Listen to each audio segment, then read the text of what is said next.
నమస్తే అండి, నేను మీ పండరయ్య. మొత్తానికి ప్రజాపాలన పేరిట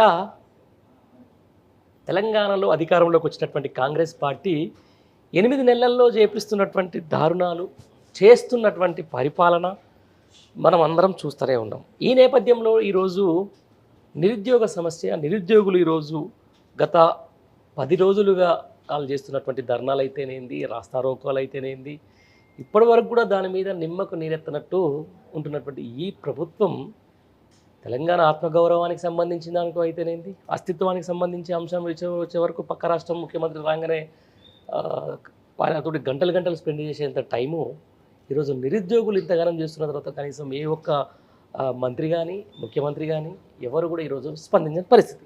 అసలు ఏం జరుగుతుంది తెలంగాణ రాష్ట్రంలో? ఈ నిరుద్యోగులు ఈరోజు ఈ 8 నెలల కాలంలోనే ఇంత బగ్గు అనడానికి కారణం ఏంటి?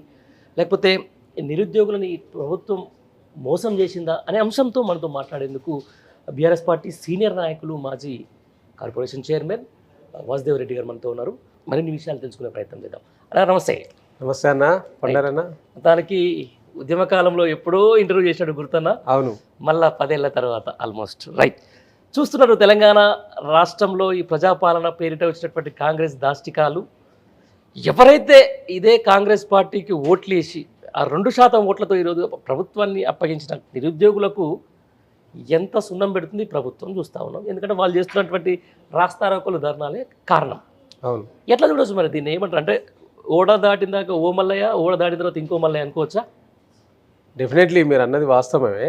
ఇవాళ కాంగ్రెస్ పార్టీ అధికారంలోకి రాకముందు ఏ హామీలైతే ఇచ్చి కుర్చీ కోసం, ఏ హామీలైతే అబద్ధపు హామీలు ఇచ్చి అరచేతుల వైకుంఠం చూపించి ప్రజలను మభ్యపెట్టింది ఒకవైపు, మరోవైపు నిరుద్యోగులను మభ్యపెట్టింది. నాడు బీఆర్ఎస్ ప్రభుత్వం బ్రహ్మాండంగా 9.5 సంవత్సరాలలో బ్రహ్మాండంగా అనేక నోటిఫికేషన్లు ఇచ్చి, దాదాపుగా ఒక 14 నోటిఫికేషన్లు మొదటి సంవత్సరంలోనే ఇచ్చి 1,30,000 ఉద్యోగాలు నింపాము. ఆ తర్వాత రెండోసారి ప్రభుత్వంలో కూడా దాదాపుగా 90,000 ఉద్యోగాలకు నిండు అసెంబ్లీలోనే ఆనాటి ముఖ్యమంత్రి కేసీఆర్ గారు ఒక ప్రకటన చేసిన, ఆ తర్వాత నోటిఫికేషన్ కూడా వచ్చింది. సో వీటన్నిటినీ నింపుకుంటూ వెళ్తున్న సందర్భంలో, ఎన్నికలు కూడా వచ్చిన సందర్భంలో ఒక 30,000 పోస్టులు ఎగ్జామ్ పెట్టి రిజల్ట్ ఇవ్వకుండా ఆపడం జరిగింది ఆనాడు ఎన్నికల కోడ్ చేయడం వల్ల. సో వాటిని ఒక్కొక్కటిగా ఇచ్చుకుంటూ అది మేమే ఇచ్చినామని ఒక పెద్ద కలరింగ్ను ఈ రాష్ట్ర ముఖ్యమంత్రి రేవంత్ రెడ్డి గారు ఇచ్చి, మందికి పుట్టిన బిడ్డను మా బిడ్డ అని చెప్పినట్టు ఇలా రేవంత్ రెడ్డి గారి యొక్క నిరుద్యోగుల విషయంలో మేము ఇప్పుడు వచ్చి 30,000 ఉద్యోగాలు ఇచ్చినామని చెప్తా ఉన్నారు. ఇలా వాస్తవం ఏంది?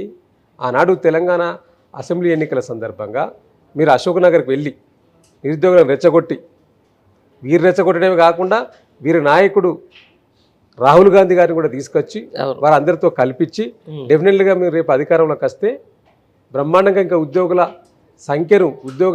పెంపు చేస్తాం, అంటే ఆ ఉద్యోగాల సంఖ్యను పెంచి మీకు అందజేస్తామని చెప్పారు. కొత్త నోటిఫికేషన్లు ఇస్తామని చెప్పారు. జాబ్ క్యాలెండర్ అని చెప్పారు. సంవత్సరంలో 2 లక్షల ఉద్యోగాలని చెప్పారు. ఏ ఒక్కదానికి ఇలా శాంటిటీ లేదు వాళ్ళు చెప్పిన దానికి. ఏ ఒక్కటి కూడా అమల్లో లేదు. ఇలా గదే యొక్క వారు ఇచ్చిన హామీలనే ఇలా నిరుద్యోగులు అడుగుతూ ఉన్నారు. ఇలా ప్రభుత్వం అధికారంలోకి వచ్చి దాదాపుగా 7 నెలలు పూర్తయింది. 7 నెలల్లో ఒక్క నోటిఫికేషన్ అంటే ఒక్క నోటిఫికేషన్ ఇవ్వలేదు. సరే, కొత్త నోటిఫికేషన్ ఇవ్వలేదు, వారు అది కూడా అడుగుతలేరు. ఇప్పుడు ఏం అడుగుతున్నారు? ఉన్న ఉద్యోగాలు గ్రూప్ 1, గ్రూప్ 2, గ్రూప్ 3ల సంఖ్య, ఆ ఉద్యోగాల సంఖ్య పెంచాలే. మీరు ఆనాడు ఇచ్చిన హామీ ప్రకారం వాటిని పెంచడమే కాకుండా మీరు ఆనాడు ఏం చెప్పిండ్రు? మెగా డిఎస్సి వేస్తామని చెప్పిండ్రు. మెగా డిఎస్సి 25,000 ఉద్యోగాలు నింపుతామని చెప్పిండ్రు. మెగా అంటే కదా 50, 25, 30, 40 మెగా అంటే అంతనే ఉంటాయి కదా పండారి గారు. ఇప్పుడు 20,000, 30,000, 40,000 ఉంటాయి. దానికి మెగా అంటేనే అట్లా. బీఆర్ఎస్ ప్రభుత్వం ఇచ్చిన డిఎస్సి నోటిఫికేషన్కు అదనంగా 5,000 పైచీలకు పెంచి 11,000 ఉద్యోగాలు వీళ్ళు చేర్చిండ్రు. వీరు చేర్చింది అదొకటైతే, రెండోది ఏం చేసిండ్రు అంటే గ్రూప్ 1లో 503 ఉద్యోగాలు ఆనాటి బీఆర్ఎస్ ప్రభుత్వం వేసింది. దాన్ని రద్దు చేసి దానికి 60 ఉద్యోగాలు కలిపి 563 ఉద్యోగాలు ఇచ్చారు. ఇక మేమే నోటిఫికేషన్లు ఇచ్చినాం, మేమే ఇచ్చినామని చెప్తా ఉన్నారు. ఇదంతా నిరుద్యోగులకు తెలియదా అండి? స్వయంగా వాళ్ళు అనేక కష్ట నష్టాలకు నచ్చి తల్లిదండ్రులు ఎన్నో ఆశలు పెట్టుకుంటే మరి అన్ని ఆశలను అడియాసలు చేయకుండా ఉండాలనే ఉద్దేశంతో ఇక్కడ లైబ్రరీలో చదువుకుంటూ, చిన్న చిన్న రూమ్లలో వండుకుంటూ, హాస్టల్ గదుల్లో వండుకుంటూ, అనేక వ్యయ ప్రయాసాల కూర్చి చదువుకుంటూ ట్రైనింగ్ చేస్తూ ఉన్నారు వాళ్ళంతా. ఓకే వాళ్ళ బాధ వర్ణాతీతం ఇలా చూస్తూ ఉంటా అంటే ఓకే అట్లాంటి వాళ్ళను మీరు ఎట్లా మీరు మోసం చేయాలనిపించింది రేవంత్ రెడ్డి గారు? మీరు అలాంటి చెప్పింది ఏంది, ఈరోజు చేస్తున్నది ఏంది? ఇలా మీరు అర్ధరాత్రి అపరాత్రి అనుకోకుండా మీరు ఒక పార్టీ నుంచి ఇంకో పార్టీకి ఫిరాయింపులు చేయవచ్చు, చేయొచ్చు. అంటే అర్ధరాత్రి పోయి కండోలు కప్పవచ్చు.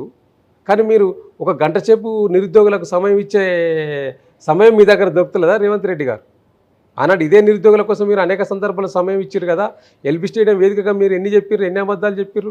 మేము ప్రభుత్వం రాగానే ఉద్యోగాలు ఇస్తున్నాం, త్వరలో నోటిఫికేషన్ ఇస్తాం, జాబ్ క్యాలెండర్ అని చెప్పారు. అధికారంలోకి వచ్చినాక కూడా ఇచ్చిరా జాబ్ క్యాలెండర్?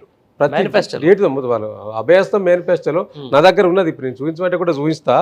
అభయస్తం మేనిఫెస్టోలో వారు స్వయంగా చెప్పారు వాళ్ళు ఏ డేట్ రోజు ఏ ఎగ్జామ్ అనేది స్వయంగా గ్రూప్ 1 ఉద్యోగాలు ఎప్పుడు ఇచ్చిర్రు. ఇది వారి పార్టీ మేనిఫెస్టో అండి. అదే టైం కూడా 1/4/2024లో ఏ ఉద్యోగానికి ఏ నియామకానికి ఎప్పుడెప్పుడు డేట్లు ఇస్తామని చెప్పి స్వయంగా అభయాస్తం మేనిఫెస్టోలో వారు నేను పేర్కొన్నారు.